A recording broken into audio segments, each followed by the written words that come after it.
It's the Fellowship of the Geek Show, a weekly podcast about comics, the comic book industry, and other geek pop culture. Music courtesy of Manny the Martyr. And now, on with the show!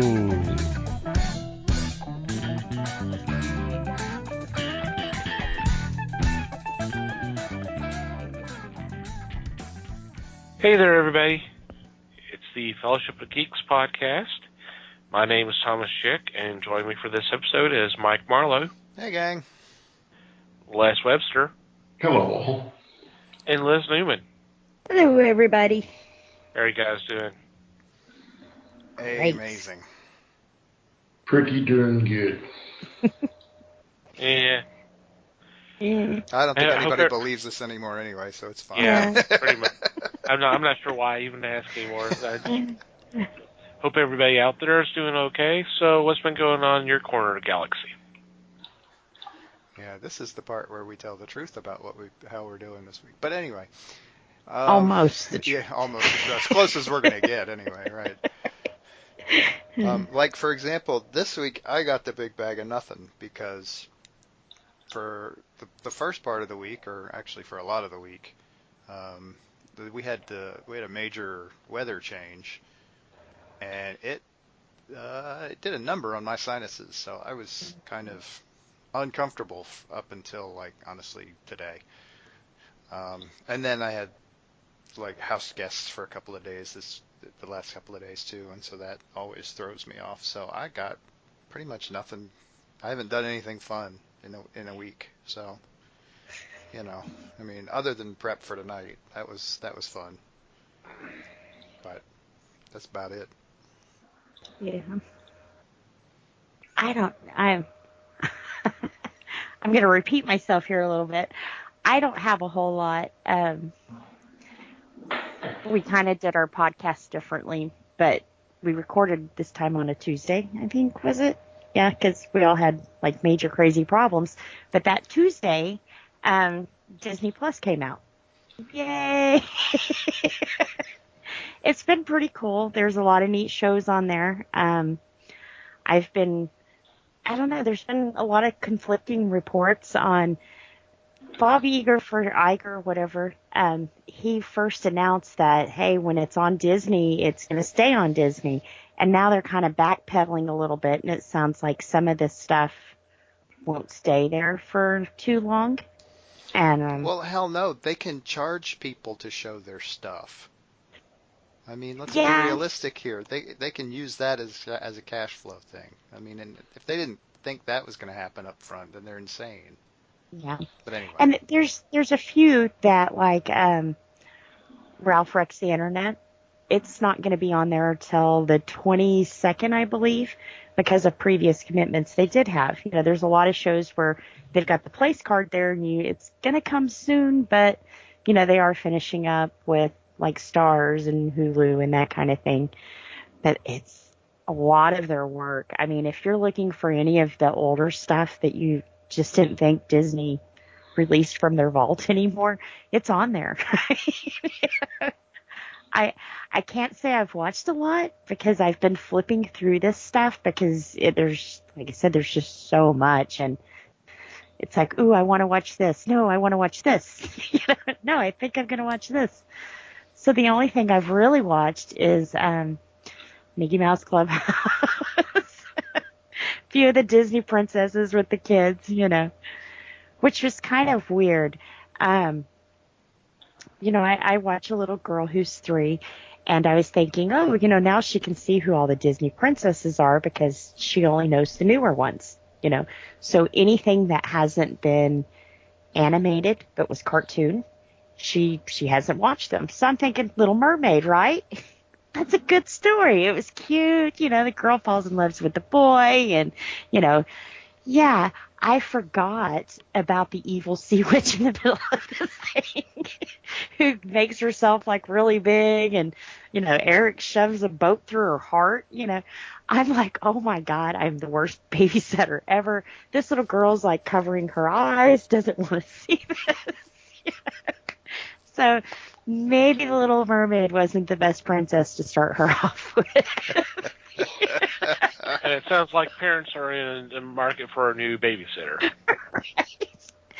Well, and if you think of the original story, I think Disney cleaned it up really, really good. Because, in the original story, the Little Mermaid, she dies. I mean, she doesn't get the guy. She dies, and, that's the end of the Little Mermaid. Spoiler. Plus, well, I mean, for a This is- 300-year-old fairy tale, right? right. And I think a lot of people forget that Hans was not a very happy-go-lucky kids book writer. He had a very twisted, very, very twisted sense of humor. He had the good moral, but at the end the puppy always died. That's why I was curious when they did the new one that's about to come out, Frozen. The Snow Queen on that, she wasn't singing to birds and making little castles and stuff. She actually went and died alone in her own frozen palace. There was no sisterly love that saved her or cute little snowmen. She died alone No musical in numbers. her frozen palace. So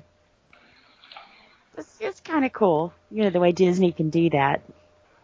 I know it doesn't, make a lot of people happy when they change the lore, but it's like it was a fairy tale to begin with, Right. People have been think you get changing them some for liberties. centuries. It's not a big Right. deal.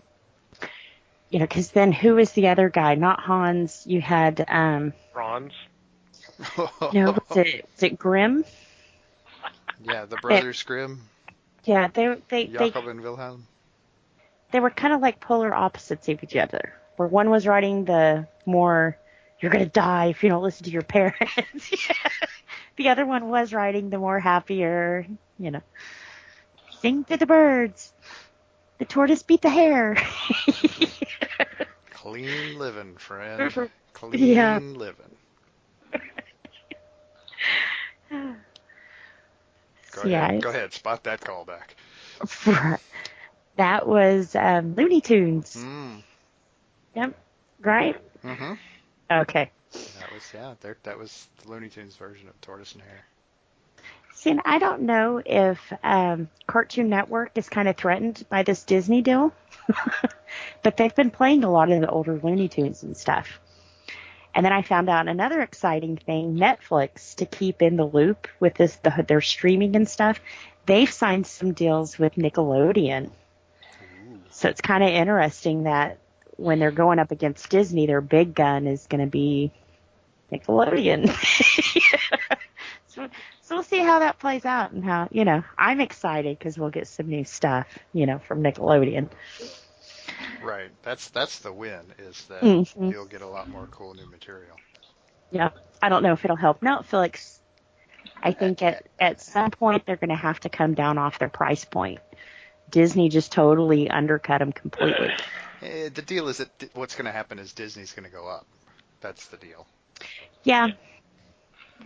And they have a bundle right now where you can bundle with Hulu, Disney, ESPN, and the Nature Channel, or National Geographic. National Geographics, which is a cool package. And, I have most of, like Hulu and stuff, but I can't bundle it because I pay for the Hulu for one with four, more than 4 screens, and also for the, no ads. And people are like, oh, that's so crazy, 30 seconds before a show. Yeah, but I don't want to watch commercials, I'm not a commercial person. So I think it'll be cool once they can finally maybe, a premium package to where we can sign up the way that we have it so we're not changing everything around. But I've honestly been looking at Netflix and I don't need it. I haven't watched it. I think the last series I watched on there was Orange is the New Black. So And that wasn't that long ago either, though. Really. Yeah. I mean, it's over now, but But it's been a few months, and that's a few months that I haven't even touched a service that I'm paying almost $20 a month for, you know. But I think eventually, the way people are wanting to cut the cord, they're getting us because now you're almost paying what you would for cable with all these extra packages and things that you're, you know, well, I want to watch Game of Thrones, so I have to get HBO, or the guys I do a podcast with pick weird movies, so I have to get Stars. Wait. No, we didn't. You're doing another podcast?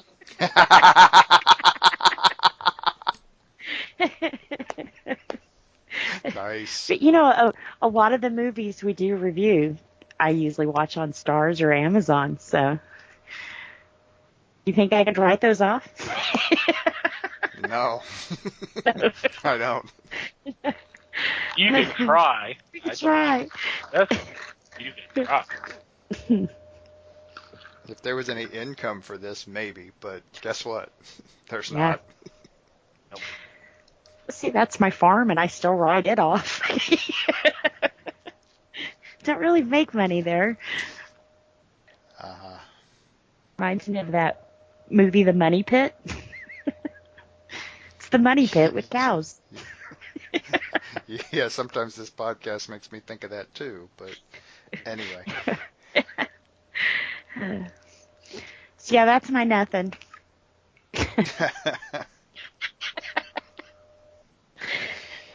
Yeah, apparently what you've done for the past week is just shopping on the Disney Plus thing. Yeah, I have a hefty watch list going. I I'd bet. say you have a pretty impressive queue. Yeah, start whittling that down somehow, you know. Right? Before they disappear. Mm. So I am pretty impressed with their lineup. And I know a lot of people had problems that day. From day one, I woke up that morning, I went to the TV, and I installed the app, and it worked. Now, when I did go to put it on the kid's tablet, it told me that my password was wrong. So I was like, okay, you know. So I reset the password with the same password, and it was fine. And then Brandon went to add it, and same thing, you know. So we changed the password to the same password, and it was fine. But I guess that's just a glitch they had. But they were very quick on getting the code to you so you could change your password and get logged in. So we never really had those kind of problems, you know. Minor inconvenience at the beginning with the password, but I've never been kicked off there. It's never lagged. So I was surprised to see Twitter. I wasn't. They're No, always you in a weren't, but- frenzy. Right. And honestly, it doesn't necessarily have to be a lot of people having trouble for it to blow up on Twitter. I mean, it's That's just true. Right. it's not that big a deal. Yeah. And I think, too, a lot of people wanted to see Disney just totally fall on their face at the beginning of this, you know. And I've always liked Disney. I mean, I understand they probably own everything right now, and big corporations are bad, but I've always liked Disney. It's most of the time it's good, clean fun, you know. Well, and another thing is people like to bitch, and there's what social media is basically for. Yes. And a lot of people did that. And like I said, I think for first time, now this could be the gamer in me, but we always know on launch day, there's all kinds of problems. Most of the time, I wouldn't even start a game till like day 3. Get the bugs out of the way, get everybody downloaded, get everybody going, and then you walk in and it's smooth sailing, you know. Yep. Wait But there's until they gonna drop be- the first patch, because they're going to drop a patch probably, like you said, in 72 hours. Yep, Let them drop it. Let them download that, and everything will be golden. yep. And they had 10 million subscribers in one day. So that's a lot of people to get in and get passwords and profiles and, you know. Because you know everybody on day 1 had to go choose their picture and change their name and add 50 accounts to their one account on launch day. Really tax them servers out, you know. Yep. But yeah, like I said, I'm impressed, and I don't see Disney going anywhere with their streaming service for a while, you know. They've got a good game plan, and they came out pretty solid. Yep. Not surprisingly. No, They may not have done the streaming thing before, but they've been in the entertainment business for a freaking century, so but I see, think they know what actually, they're doing. they have been doing the streaming thing. When Disney first wanted to throw their hat in the ring, they went to Netflix and said, "Hey, we don't want to control you. Just let us buy a part of you and let us see what you're doing. Let us see your customer base, your how you handle the volume, your servers. Just teach us." And Netflix pretty much said, "No." you know? So they went to So Hulu, they and bought Hulu, Hulu. yeah, Hulu was like, "Well, hell yeah." Who does? I mean, Disney's not going to go anywhere. Who wouldn't want to be in business with a company that's solid? They're not going anywhere. Mm-hmm. So Hulu was like, yeah, let's do this. And now look, they're part of their streaming service. Hulu's not going anywhere for a while either, just because of Disney. Mm-hmm. So I think it was smart business on Hulu's part. So they've kind of been in the background watching how this is done. So they kind of had, an inkling. And yes, they had pre-sales. And like me, I signed up probably 4 months before it came out. But I don't think they realized the volume they were going to get. I think that kind of overwhelmed them all at once, and they weren't expecting that. I think they should have allowed us to download the app ahead of time. That way, on launch day, there wasn't people trying to download this part of it. They had it, and either it had service or it didn't. But that's just me. A few services have done that way. Won't be available until this date, or. Mm-hmm. So, but yeah, they've done it for a little while. I do hope that they get more of the Netflix feel, because right now it's more. You guys have Hulu, right?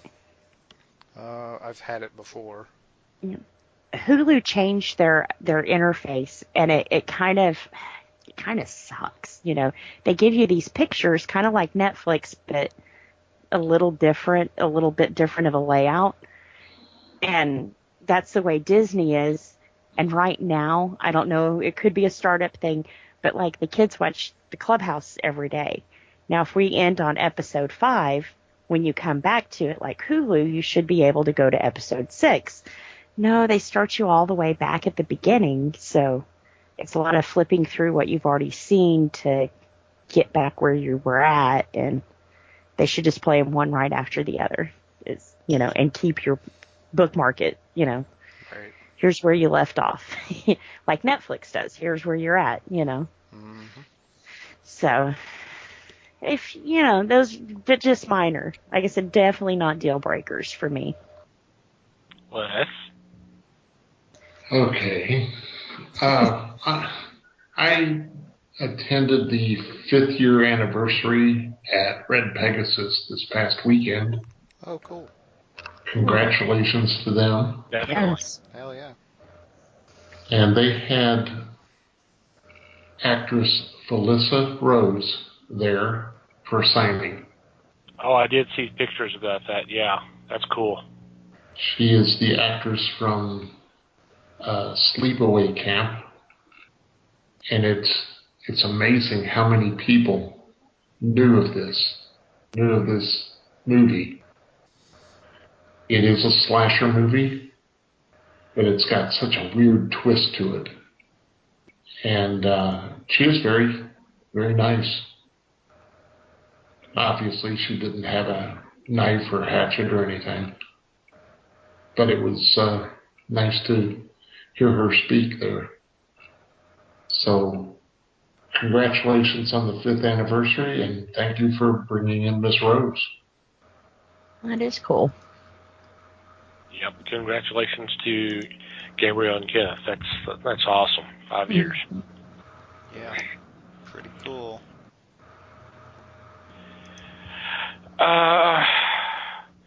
For me, not a whole heck of a lot. I've been kind of doing some behind the scenes stuff. Although I did see the launch of the new Star Wars game called Star Wars Jedi Fallen Order, and it takes place after Order 66. I'm really impressed with with this game. I know there were some there are some issues, and there were some complaints from some of the streamers I saw on Twitch playing it. Nothing major, but it looks great. The animation, the story it's a nice story. The voice acting was great. It's all around. It's a great, it's a great looking game. One of the guys I was watching, he was asked, "Is this game of the year?" He says, "No, it's not game of the year, but I would definitely put it in my top 10." Considering how many games come out a year, Yeah. Something being in the top 10, that's pretty impressive. That's pretty dang good. It is. I mean, I don't really play games, but this is one I would, it did look pretty cool to play. So if you're on the fence, go to Twitch and look up this game and watch some of these people play it, and that should be your selling point, because the maps, the scenery it's just incredible. I mean, I hadn't seen anything like that.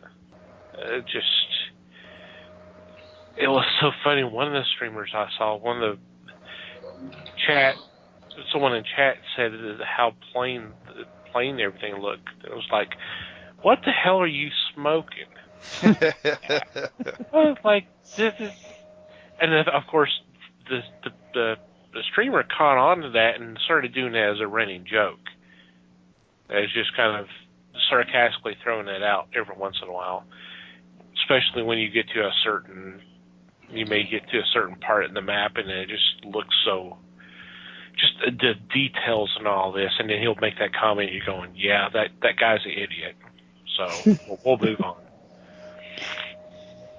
So if you're on the fence, go check it out. Or if you've been waiting for it, I know it's a little expensive, but man, it looks like it's worth the money.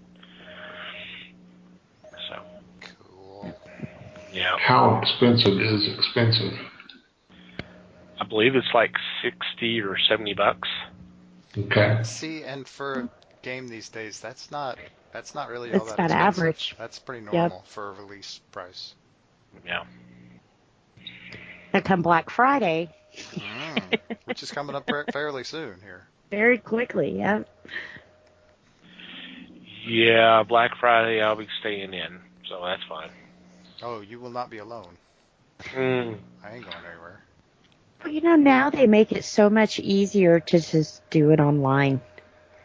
Me and Phil used to be those crazies. Now, this was when the kids were younger, too, and you had to get out early to get the toy of the year, But they've cut all that out with online shopping. I don't care to get a 60-inch TV for $100 because I was there at butt crack of dawn. Well, it's not even about crack of dawn. It's even earlier and earlier. Yeah. Well, hell yeah, you're skipping dinner the day before. Yeah. To go I mean, wait in some line. places are open. Well, I mean, some places are open up like at 3 or 5 Thanksgiving evening. Hey, look, why wait till Black Friday? Come Thanksgiving evening. I'm going, are you freaking kidding me? And I'm talking to someone who used to work retail. I hated Black Fridays. It was a nightmare. But see, what I liked about Black Friday, especially when the kids were younger, you spend a couple $100 and boom, Christmas is over. There's no more shopping. You got all the big stuff out of the way. Assuming you weren't killed by somebody else wanting that same hot toy. Right. Well, You rarely see people fighting each other for some of this stuff and going, it ain't worth it. It's not. It's Especially now, because like a week before Christmas, you'll see almost the same deals, And But besides, back it's in my a day, thing. it is. But when you have kids, though, that thing is like everything, though. They've been good. They've done everything all year long that you've asked them to do, and now some parent's going to get in your way of that. I don't think so.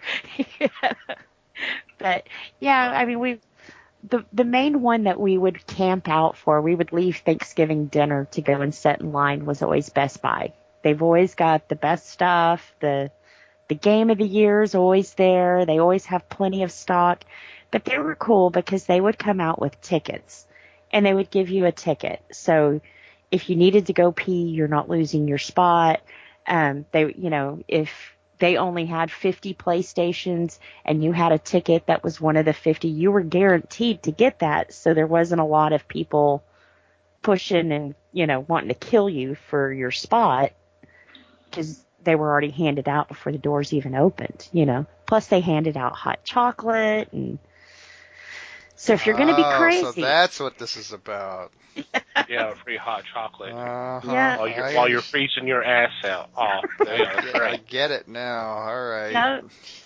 But I was the coolest mom for the rest of the year for a couple hours of inconvenience.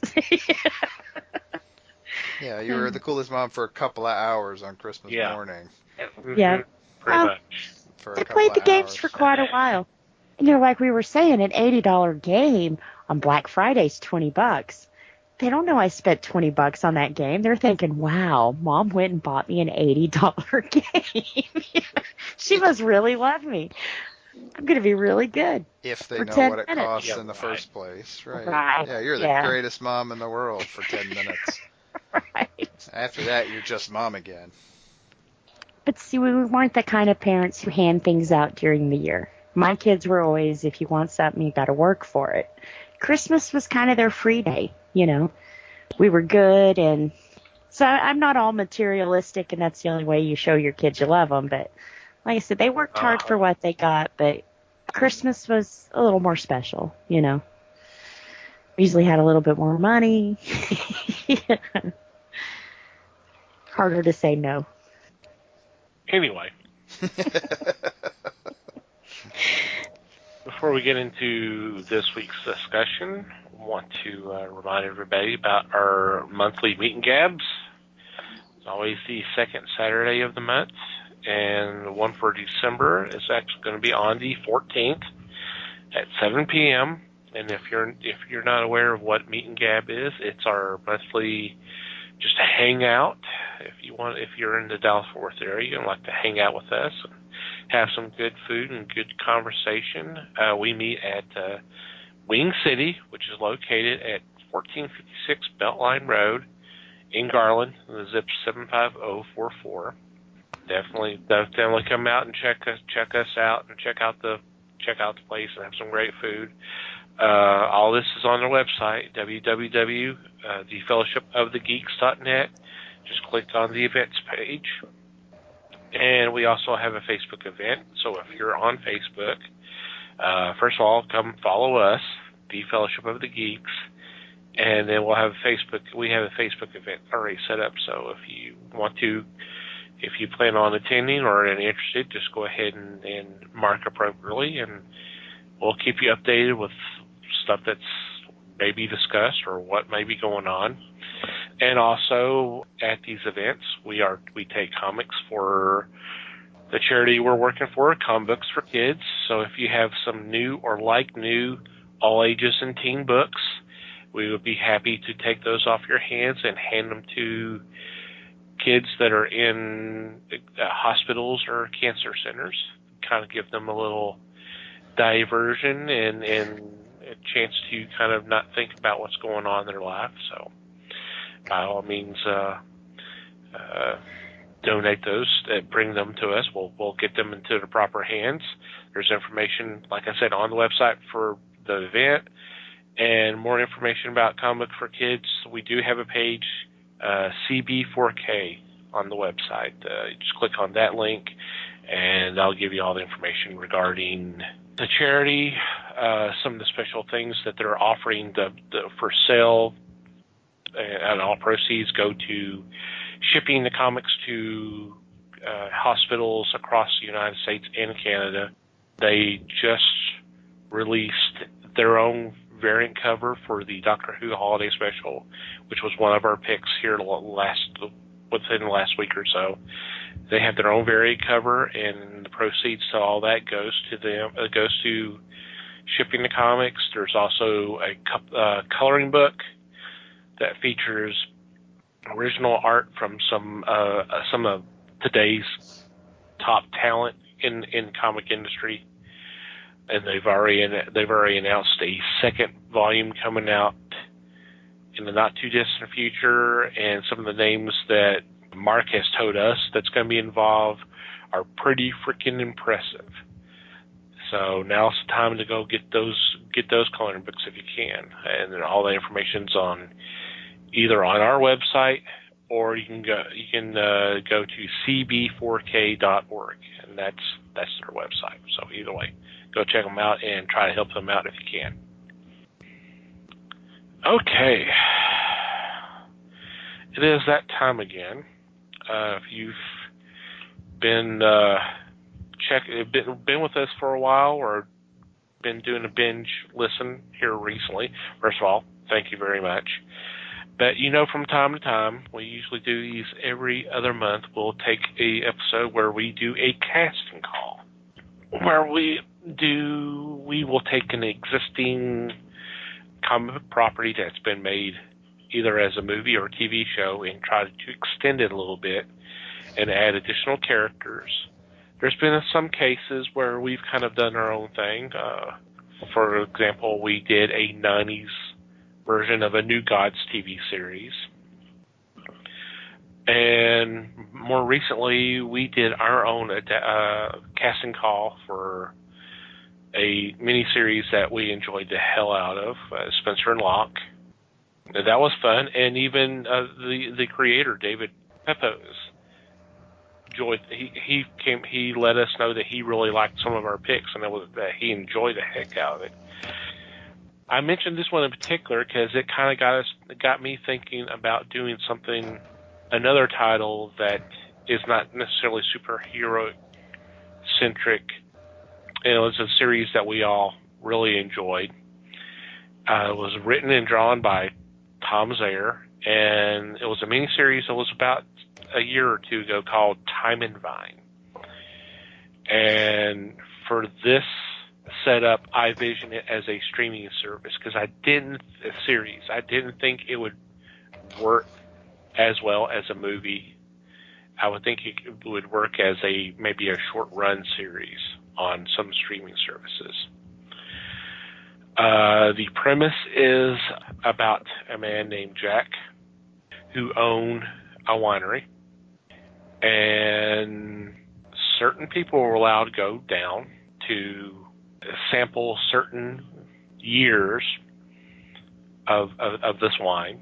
And the thing is that if they chose the year, if they were thinking about a certain year, certain time, they drink a wine from that particular year.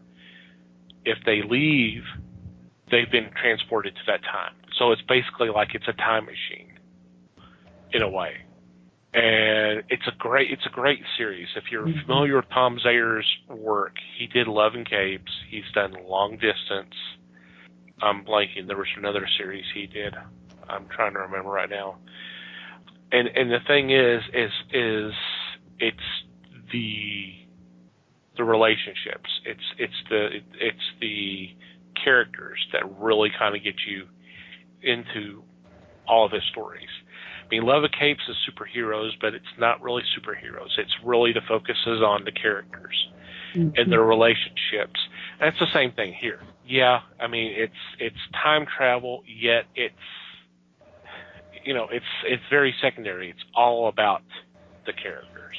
And so I think that's one of the things that really kind of got us to really enjoy this book. So with that, we decided we're going to be doing our own casting.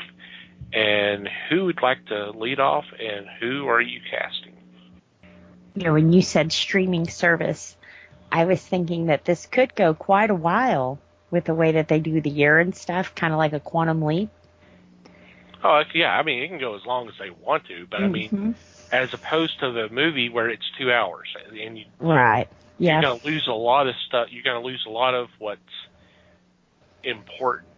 You would. Yep. So that's why I said that. That's why I figured we do it. And I can't see that. I mean, I guess it could work on network TV. I just there's a lot more freedom with a streaming service. There is. Not that, and I don't mean that in terms of. I mean, there's not really any kind of violence. There's nothing sexual or anything. I'm just talking about freedom to do what they would like to do. They don't have Story the way they want it. So.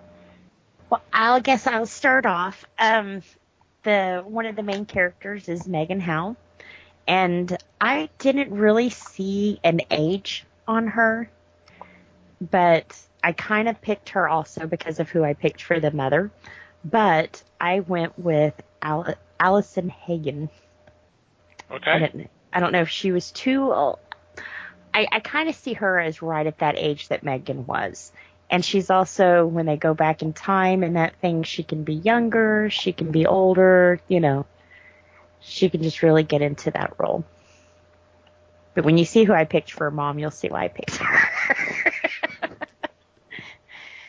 But she was kind of harder to cast because the book doesn't really pinpoint an age for her.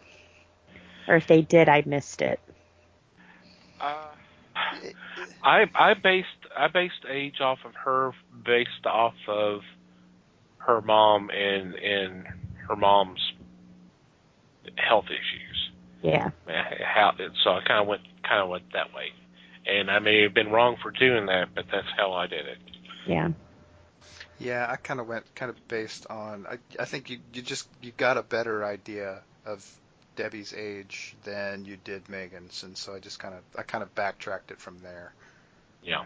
I didn't worry so much about the condition, but. And I think she made reference to being out of college already, so I knew she was older than that. Well, she was. Well, the whole thing with the college, being out of college, that was what was going on with her mom. Because for those who've not read the book, Megan's mom, Debbie, is suffering from Alzheimer's. So all she can remember is her just graduating college. But that could have been 10 years ago. That could have been 20 years ago. It could have been 20 years ago. Yeah. And that's what I kind of went with. It was about 20 years ago. Yeah, so. I kind of dated Debbie in her 60s. Yeah, I did too. Just based on her appearance and based on some of the stuff and based on other characters that she interacted with. I kind of put her in her 60s, so I was kind of thinking of Megan being 40-ish, maybe even a little older. That's exactly how I did too. So we were in the same ballpark. Yeah, we were. Yep. Okay. I like that. I like Allison. So yeah, that's a good choice. So who'd you pick, Mike? So I actually didn't have any trouble picking this one. For some reason, there was one person that jumped straight into my head when I started thinking about this, and no matter what I did, I couldn't shift it. Okay. And the funny thing is, I looked her up, and she's actually hasn't been working for the last 5 or 6 years. Oh wow! At least she's not acting. I think she had a kid, and so I think she's just kind of taking a break. But I chose Emily Proctor. Ooh. She's best known probably from CSI Miami. Yeah. She also did a stint on West Wing. Yeah. But yeah, she was very popular on West Wing. It was a little strange, given that the character really only appeared a handful of times. She was very popular. Yeah, I like that voice too. Me too. I do too. I can go next if y'all want me to go next, and then Les, you can go last if you like. Go right ahead. Okay. I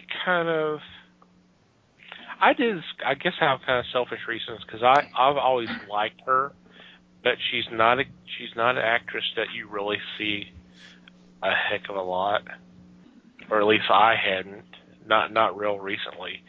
I went with Rosamund Pike. Oh, cool. So. Yeah. I can see that. Yeah, she's really good. Yeah. She's a really good actor. Yep.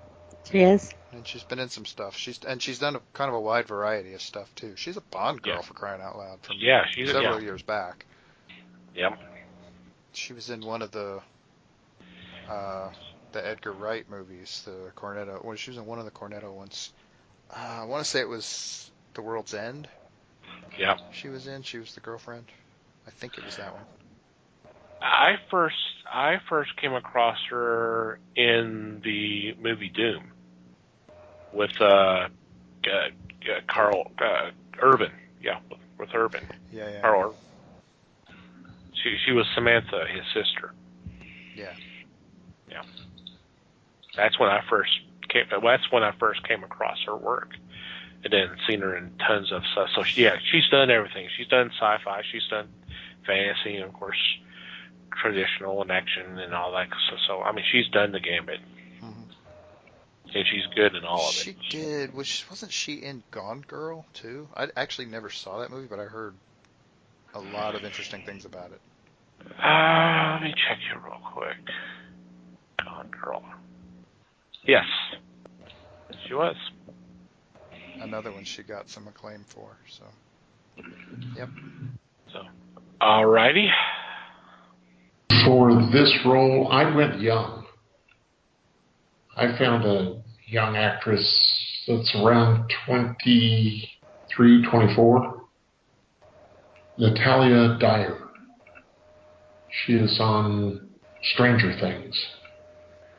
Okay. And I just had a feeling that I wanted to keep the character young because the girlfriends at the first of the book are rowdy, and it looks like they're girls that are out of college and are drinking it up after work one day. So I went young.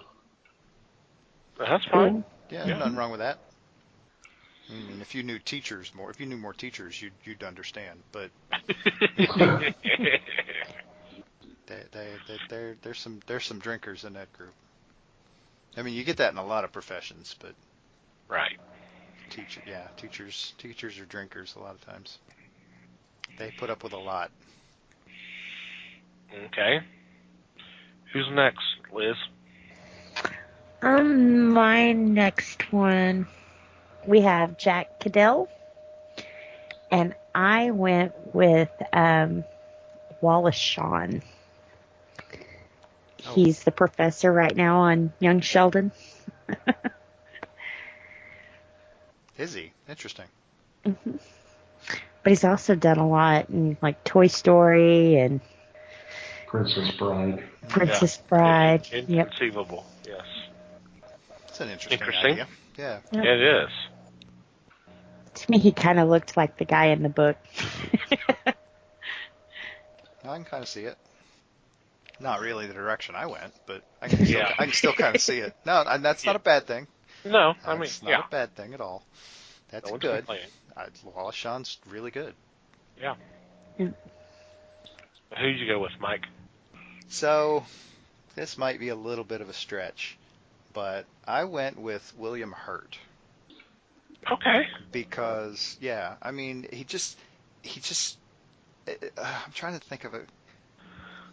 I mean, honestly, if you want to see him in kind of a rascally type role, but still in a dramatic one, not anything off the wall or anything. But if you've ever seen the movie The Big Chill, his character in that is, and this is actually has very little to do with Jack, but his character in that is this kind of off the wall guy who, I mean, he fits in but he doesn't sort of guy, and he just kind of never really did anything with his life sort of guy, which is again not Jack really at all, but that's kind of the mindset, that's kind of the role I see him in a lot, and that he can do that, and then he can do other roles where he is kind of the stable force. I've seen him play a cop, I've seen him play teachers and stuff like that, and so he's got a good bit of range, and he plays likable really well. I mean, even when he's like a really unlikable character, he still manages to play likable. It's a little strange, but it works. I think it works for me anyway. Yeah. I think it makes him a good choice for this. Yeah. Yeah, I definitely like that one. I do like that choice. Mm-hmm. When I put this list together and I started trying to do my choices, I started with Jack. And I kind of went back and kind of looked over the story. And I thought about the age, and I thought about how he was presented and all of that. So I started kind of looking at a list of actors for around the age range I was thinking, and the first image I went with, first one I saw, I couldn't believe I didn't think of him earlier. I want to say he's underrated, but I think he's very rated. I think there's a lot of people like his work, and he's well respected.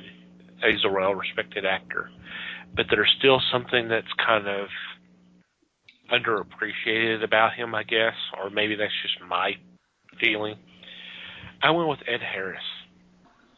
I think I saw his picture when I was looking at this one, and yeah, I can see it totally. He's kind of got that just kind of nice guy look about him. Yeah. Yeah. The father type. Yeah, I mean, even when and my brain is apparently firing on weird cylinders tonight, but even when he's in kind of okay, so the role that just popped into my head was from The Truman Show. Yeah. He was the director. Right. And he was just this really weird, creepy guy, but he still came across as likable somehow. Yeah. So I don't know. Apparently that's where my brain is today. But yeah. Weird but likable. Like I said, it's been a weird week, so. It's all that sinus issues, I think. It's pushing on my brain in strange ways, I guess. Alrighty, Les? For this one, I went pretty elder. And the first person I came with is no longer with us, unfortunately. And that was Hal Linden. I would have loved to have seen him take a role like this. Oh, that would have been interesting, for sure. So affable and so easygoing. But I looked again and I thought, Hal Holbrook as the owner of the vineyard. I just thought that would be a really good fit. Yeah. I could see that too. Yeah, I like both of them. Yeah. See, if Bosley was still alive, I would have picked him.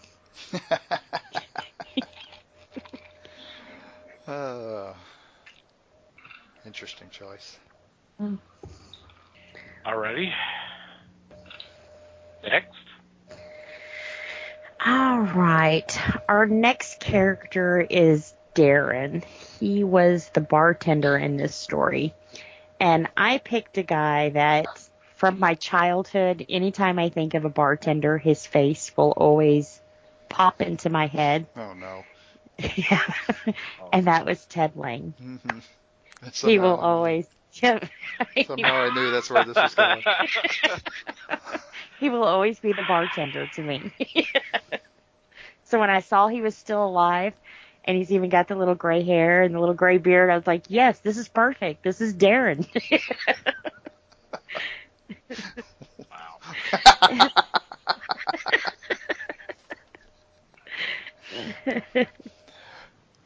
Wow. In a weird way, I actually think it works. Yeah. Now, I totally would not have gone Love Boat with this. Right. But, I mean, he's definitely got kind of the friendly demeanor. Yeah. Even on that show, he was the guy, right? He knows how to mix a cocktail. But even on that show, he was one of those guys that, I mean, he knew what was going on. He knew he could kind of handle the situation. Yeah. And that's actually the kind of guy I saw Darren as too. So I can see it. It's not, like I said, not the direction I would have gone with it, but I can see how it works. Yeah. So what was the direction you did go, Mike? I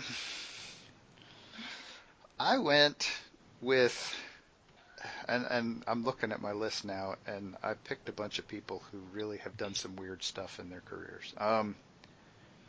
But That whole time. a lot of really, yeah, apparently it was just all day. I went with somebody who has, like I said, done some really interesting dramatic roles and some other really quirky roles as well.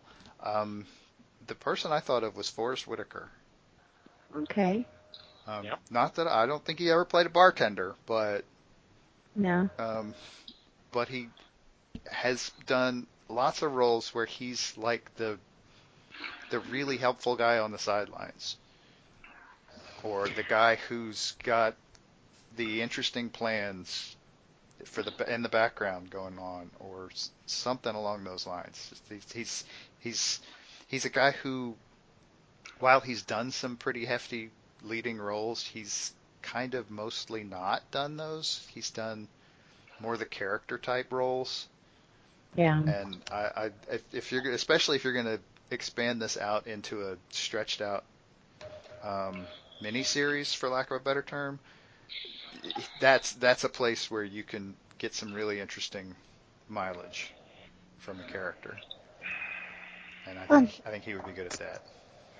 Didn't he produce his own show for a while? And it was like the first show to ever use, I think, was it 2 cameras recording with a live audience, no retakes, no nothing? I forget what the name of that show was now. I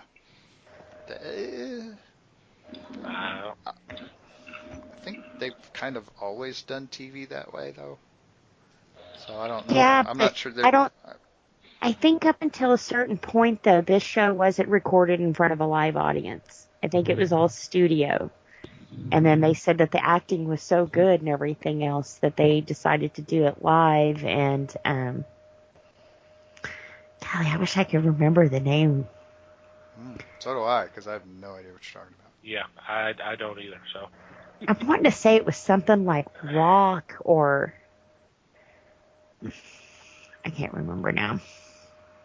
If I think of it, I'll let y'all know. you talking But about ROC? I think so. Is Forrest Whitaker involved with that? I don't. Maybe I have the wrong guy then. I don't think so. But I thought that was him because Charles Forrest has that lazy eye. And I'm wanting to say that maybe the guy I'm confusing him with does too. You know, the classic signature mark or... Yeah, you're thinking of Charles Dutton. Okay. Sorry. Okay. That's okay. Wipe that. No, I'm keeping all of that. Yeah. Keep it all in. Because honestly, the reason you're mixing the two up is because there's some similarities in some of the stuff they've done. Yeah. Right. Yeah. So it's a legit mix-up. Yeah. I went back when I was looking at for this role. I went back and kind of went back over the miniseries and was try to get a vibe on him.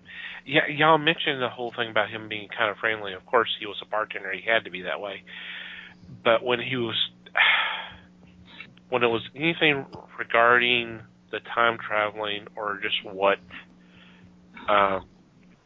Jack has gone through and all that, there was kind of a change in him. There was a little bit of a change. Something happened to him on one of those trips, and I can't remember what it was, but it was something that he didn't really want to talk about. There seemed to be a little bit of at least maybe how I read it, there was a little bit more intensity in him. So when I kind of started looking at someone to cast for this role, I went with Joe Morton.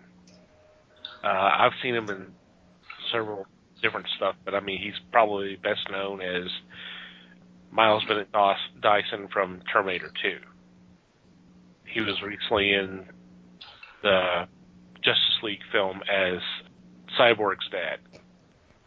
He's in Scandal, too. Yeah. He was really good in Scandal. Yeah. Okay, I have an example, and I may get laughed out of the room for this example. Okay. But hear me out. He was in Blues Brothers 2000. Now, before you start laughing,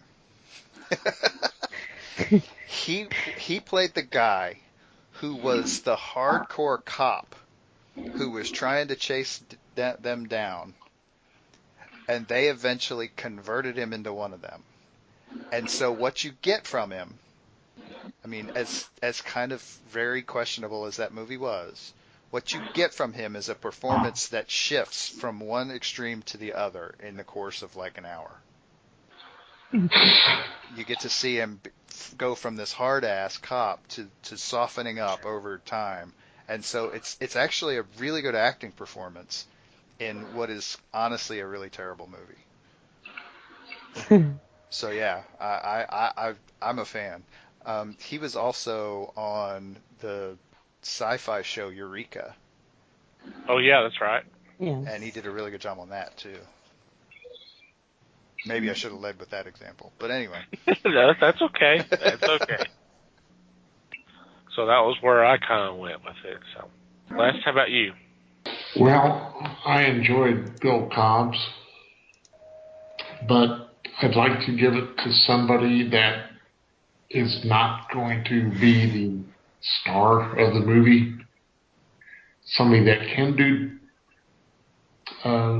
drama, can do some comedy, and that is Will Smith. Yeah. He's done a lot of drama. Yeah. Some of it's forgettable,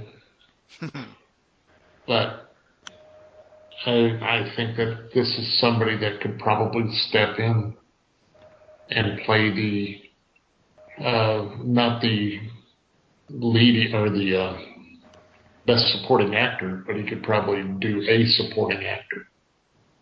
I think that's more important than this one. It would be interesting to see him try it for the first time in his career, to be honest. To take a role that he knows he's not going to be the spotlight. And just kind of actually like act for a change instead of just being Will Smith all the time. I think And yes, that's how I saw it too. Yeah, I think it would be really interesting to see him do that. No, I don't know if it ever happened, but it would be interesting. It would be cool to see him actually try to act. Maybe not with his notoriety now, but still. All right. Next, Liz. All right. Our last one is Debbie Howe, which is Megan's mom in here. And once again, nostalgia hit me, and I went with, she was a partier when they went back in time. She was, knew how to have a good time and everything else. So I went with Vicki Lawrence. Did you guys see her on the TV show? I think it was like Old People or something like that. Yes. Yes. I mean, she did a really good job. So she still got it. That's interesting. I like that. Yeah. I really didn't think of that. No. And that's kind of why I went with Allison, because she could be her daughter. I mean, same redhead and everything. That's interesting. That's a very interesting choice. I like it. And she's already been a mama.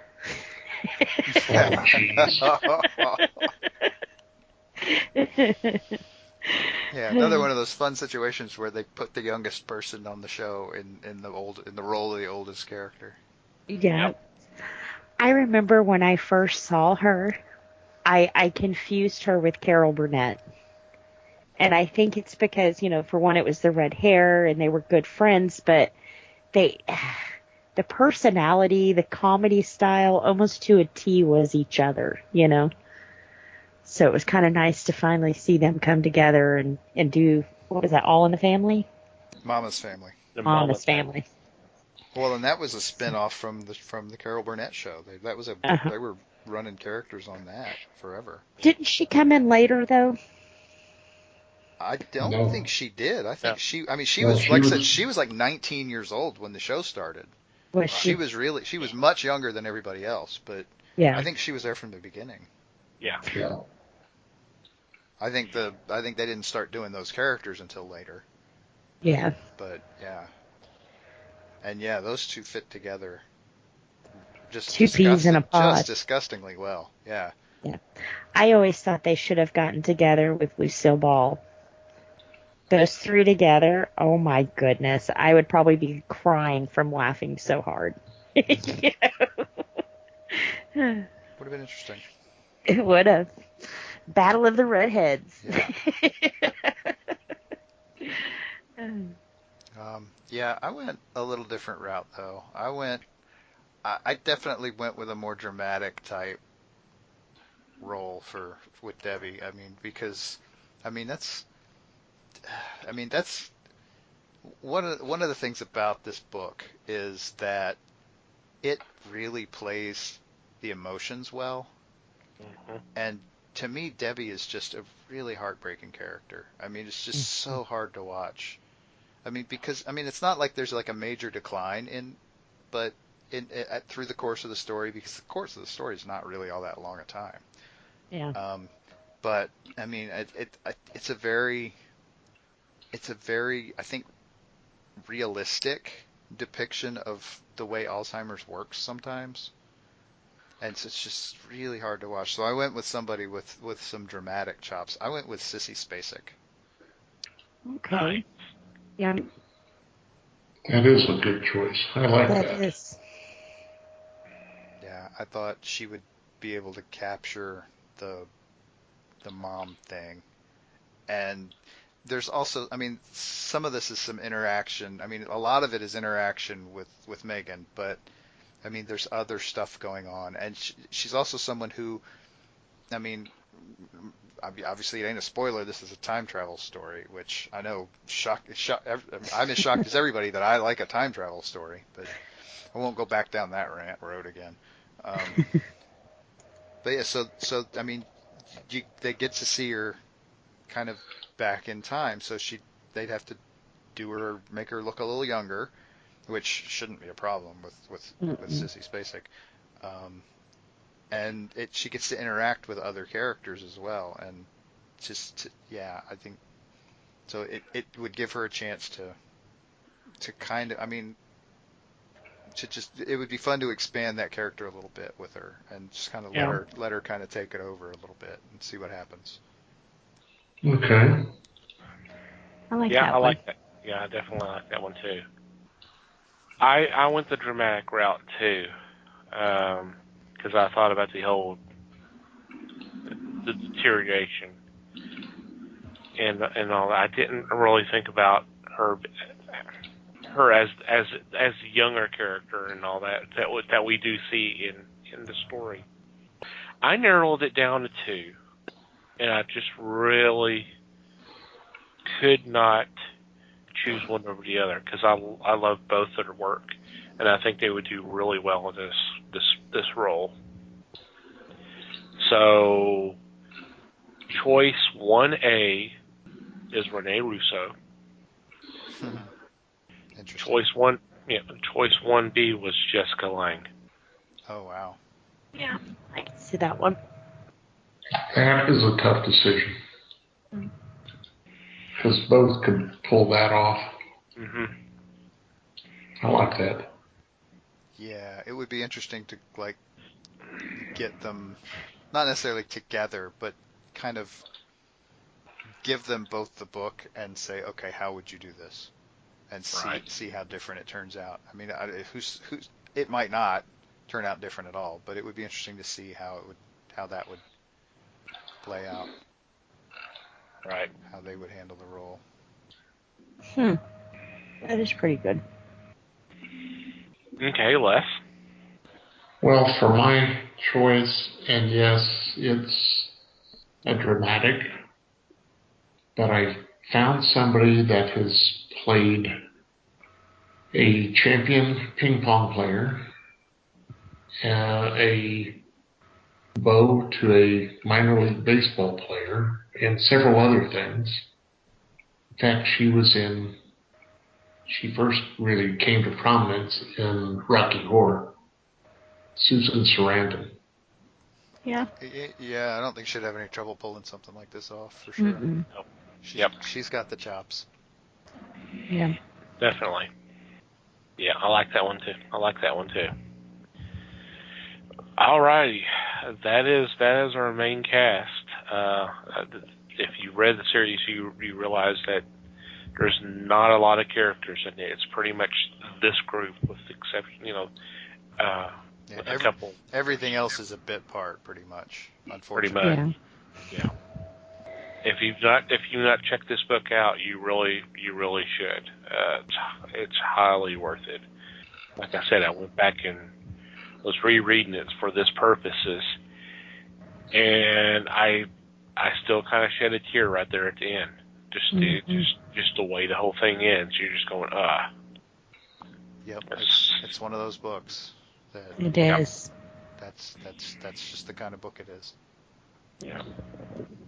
So, if you read the book and you have some choices that you would like to see as playing these roles, we would love to hear from you.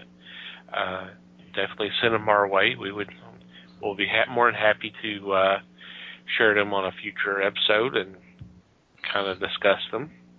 Maybe someone, obviously, possibly wouldn't be something that we thought of.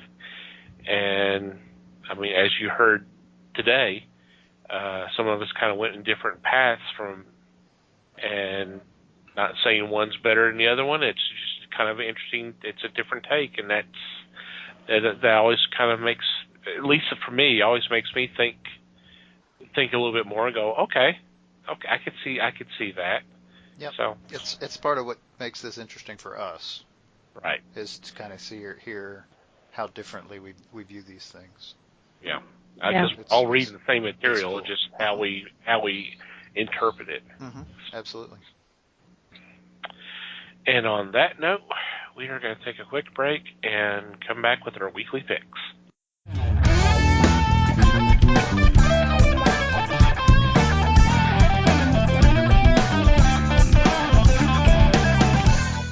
And we're back. It's time for our weekly picks, and leading off is Les. Thank you, sir. My first choice comes from Aftershock Comics. This is a compilation of the series Rough Riders. Adam Glass as the writer, Patrick Olaf as the cover illustrator. This was a fun series, and there were actually three different stories that they ran for the Rough Riders. In this, you have Theodore Roosevelt, Annie Oakley, Jack Johnson, Harry Houdini, and some others to step forward and repel an alien attack. Excuse me.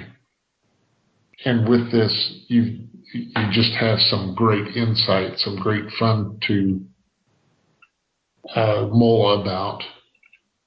This includes the original series, Rough Riders, plus Rough Riders, Riders on the Storm, and Rough Riders, Ride or Die. So you're looking at around 17 issues for this trade, and I highly recommend it because it is a fun read. Cool. Nice. Cool. Alrighty, Liz. All right. For my first pick, I'm going with a book called Shapes. It's out of Cave Pictures Publishing. I don't know if I've heard of that one. This one's actually kind of cool because it's two guys who were former DreamWorks animators, and they've gotten together and they've decided, let's do some comic books.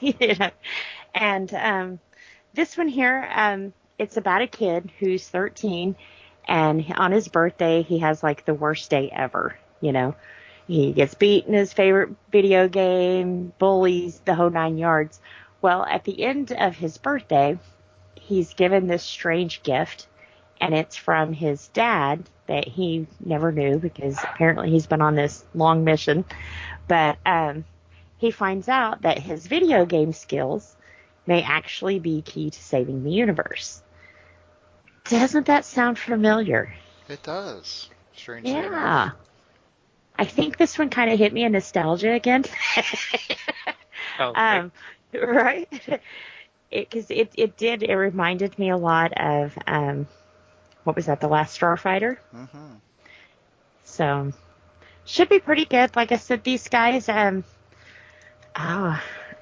of the work that he's worked on, he's done a lot of the storyboards and things for, so he knows how to put together a good story. So I'm very, plus it's DreamWorks. Or he worked for DreamWorks, and they're quite demanding, so it should be a pretty good story. I'm excited to see, if this one takes the same route that the movie we're thinking of did, or how they play this one off. Very cool. Neat, yeah. This will be fun. Alrighty, Mike. Okie dokie. So my first pick is actually, it's an omnibus. This is from Dark Horse, and this is the Volume 1 omnibus for Sir Edward Grey Witchfinder. And if you're not familiar, this is another Mike Mignola creation. And Grey is probably the easiest way to sum him up is he is an occult investigator in Victorian London. And so he reports directly to Queen Victoria herself, and she sends him on interesting and weird adventures, basically across the known world at that point. And I have always kind of liked this character. I've got a couple of his books here and there.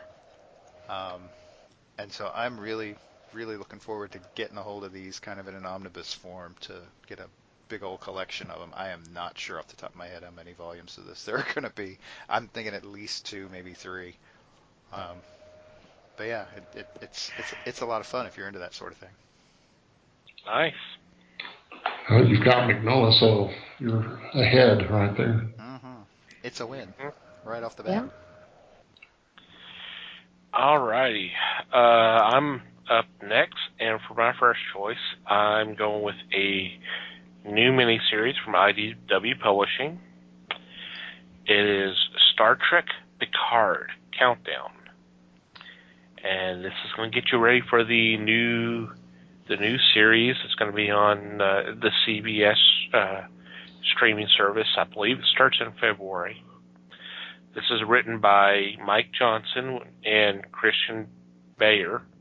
And if you've been a long-time listener to this podcast and checked out some of our reviews, you know how much I love Mike Johnson and how he's handled Star Trek. He's handled it very well. So I have some high expectations about this.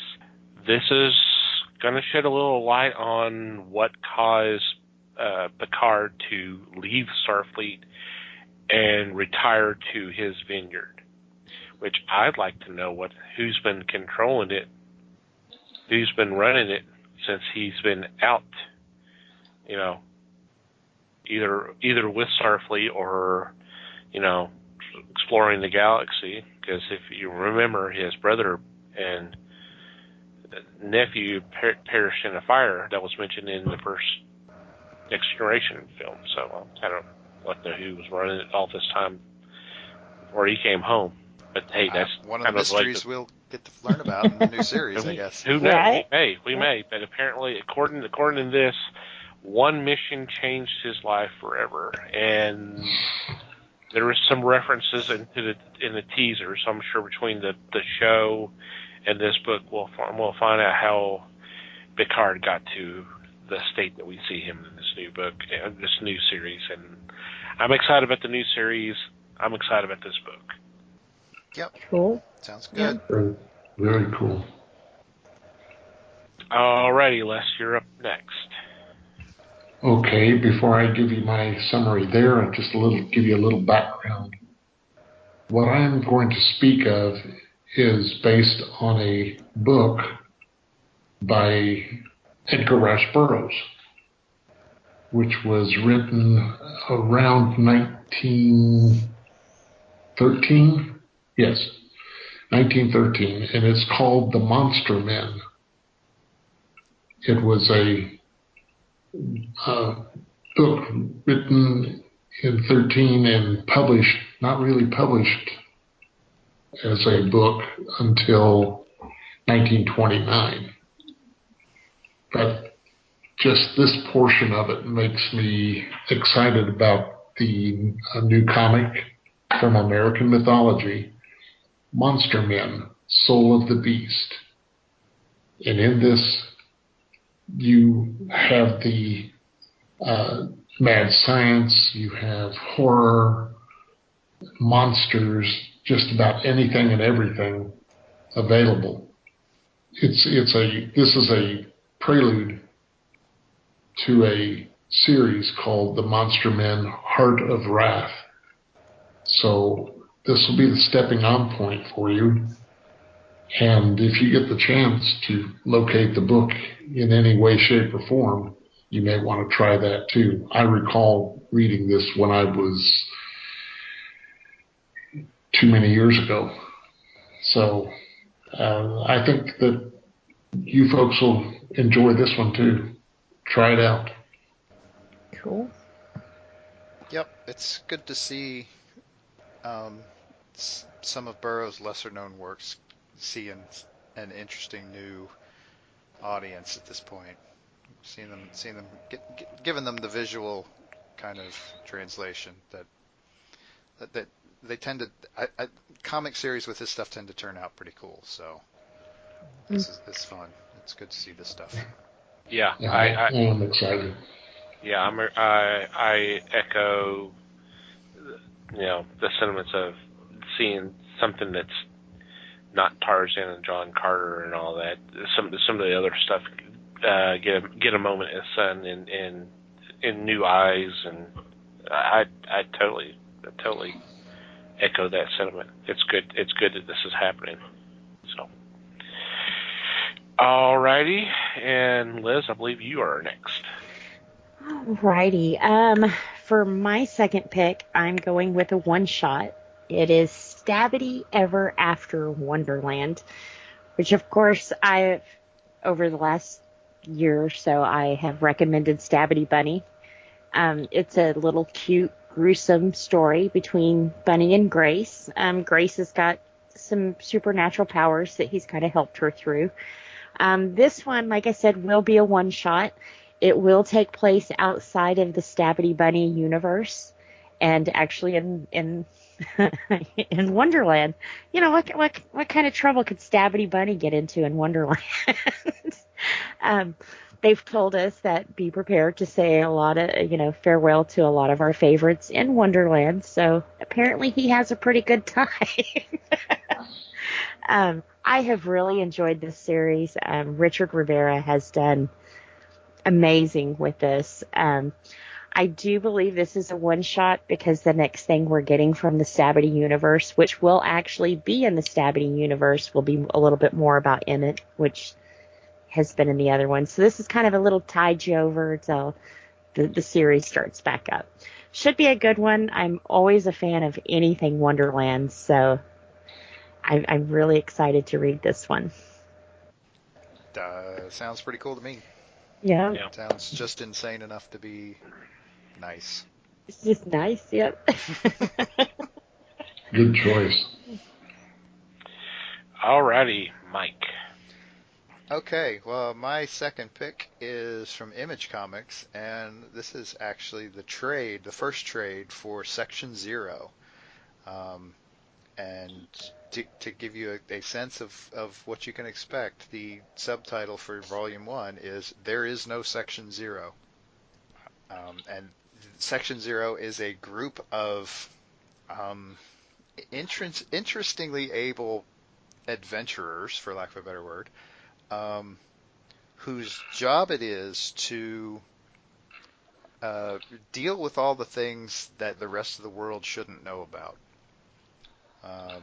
So there's, not gonna lie, there's a little bit of a Men in Black vibe, but you actually don't notice it so much because of the way these characters bounce off of each other. It's a real fun series. I really like it. I hope this keeps going. This is 6 issues is what this covers, and I am really looking forward to issue 7 coming out. I'm hoping it's coming soon. I have not really heard anything yet, but I'm ready for more of this book. It's a lot of fun. That does sound like a lot. Yeah, Section Zero is a fun book, and it's Carl Kessel and Tom Grummett, who I love their work. I'm going back to doing the Superboy stuff for DC, the Connell stuff, and that was a blast. So seeing them together again is great, and yeah, this was a fun ride. So it would be great to read this all together as in one fell swoop and get you prepared for, like you said, hopefully future adventures. Yep. Okay, for my second choice, I'm going with, I believe is a one shot. It does not make any kind of notation. I hope it's not. It's from American Mythology, and it's Laurel and Hardy meets the Three Stooges. I mean, that tells you everything you need to know right there. Two legendary comedic teams meeting up for the first time in any form or fashion.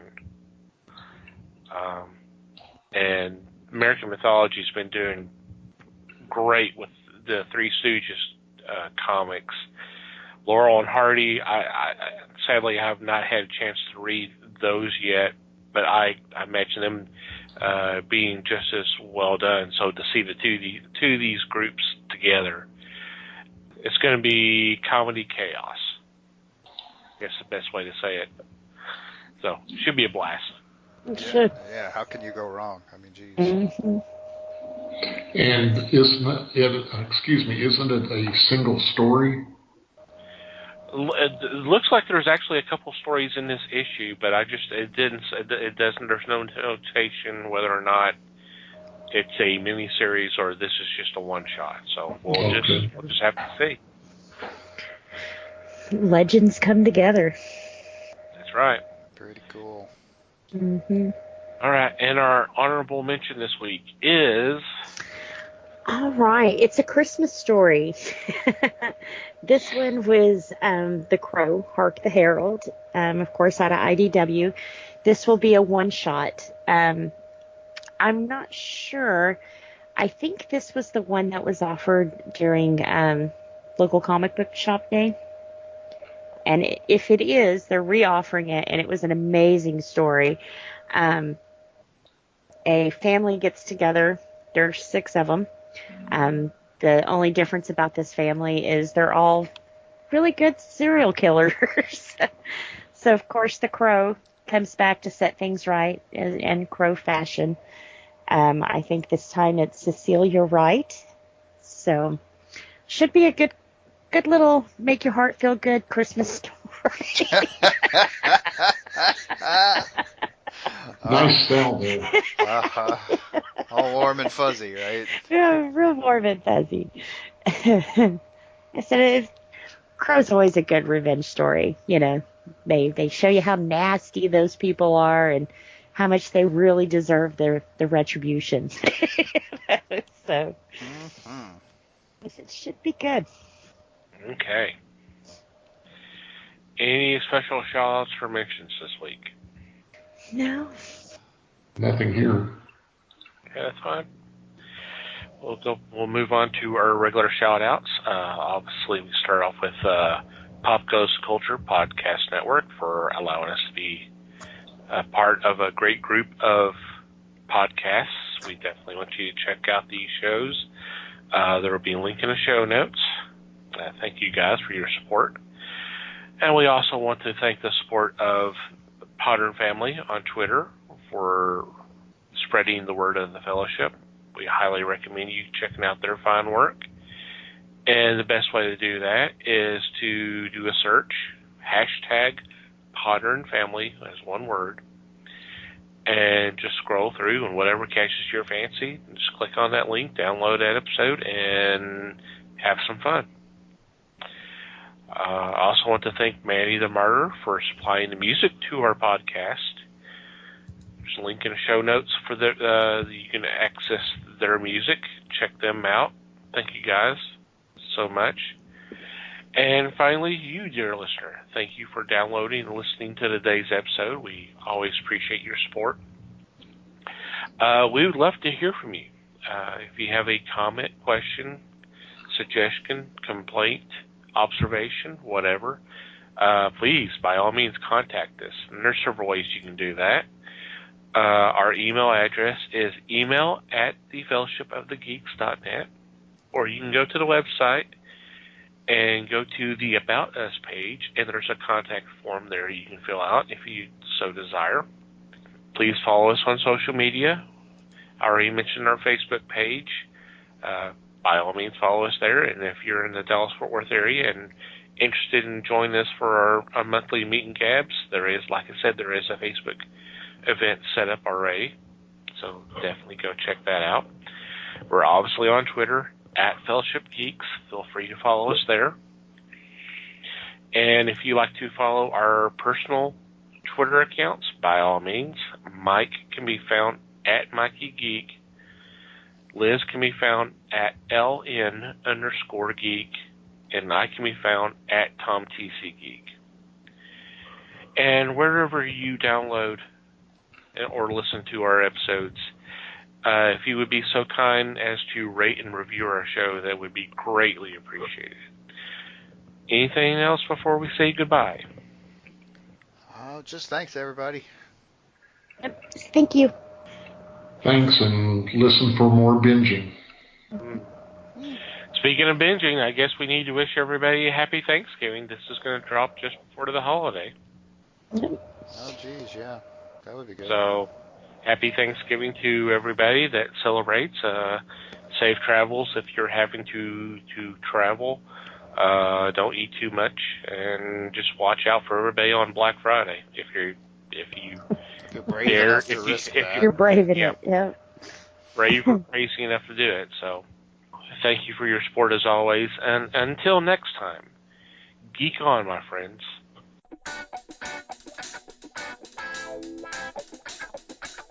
We thank you for listening to the show. Comments, suggestions, and questions can be sent to email@thefellowshipofthegeeks.net. You can follow us on Facebook @The Fellowship of the Geeks and on Twitter @FellowshipGeeks. Until next time,